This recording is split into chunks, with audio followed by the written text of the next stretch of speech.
บายดีนะทุกคนน้องเด็กครับกับสองเบาอยู่แฮปปี้คือกันเนาะมื้อนี้สิมาเบิ่งสร้างน็อตติดสติกเกอร์รถเนาะสติกเกอร์เบิดรถเลยสติกเกอร์หาดป้ายสติเดชตัดภาพมาตอนติดภาพหน้ารถเนาะตอนนี้งานละเอียด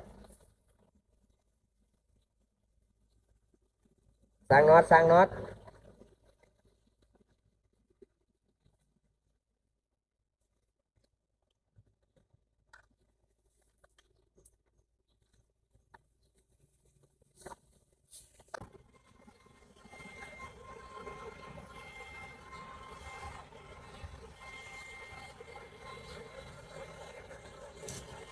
เดี๋ยวแจ่มๆอยู่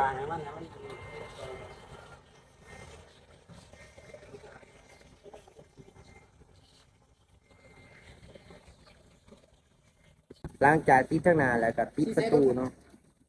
ต้องได้สีน้ำก่อน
ที่เราใส่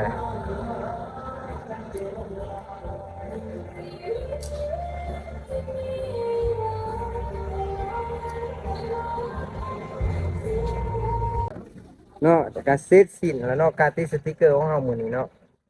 แล้วไปเที่ยวเดี๋ยวเราถ่ายอ้อมๆให้เบิ่งเลย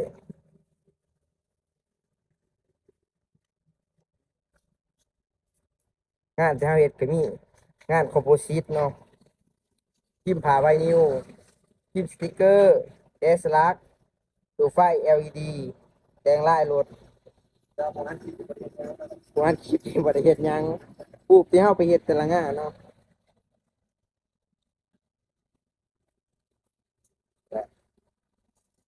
สนใจก็ติดต่อเบอร์ตามนี้เด้อทุกคนเด้อ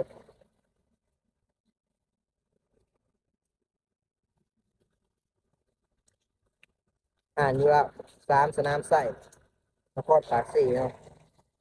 ถ่ายวิวหารให้เด้อโอ้ยหลังรถก็โคกบ่ได้ทันได้มีก็เสียแมวลงมือเองได้บ่หนาว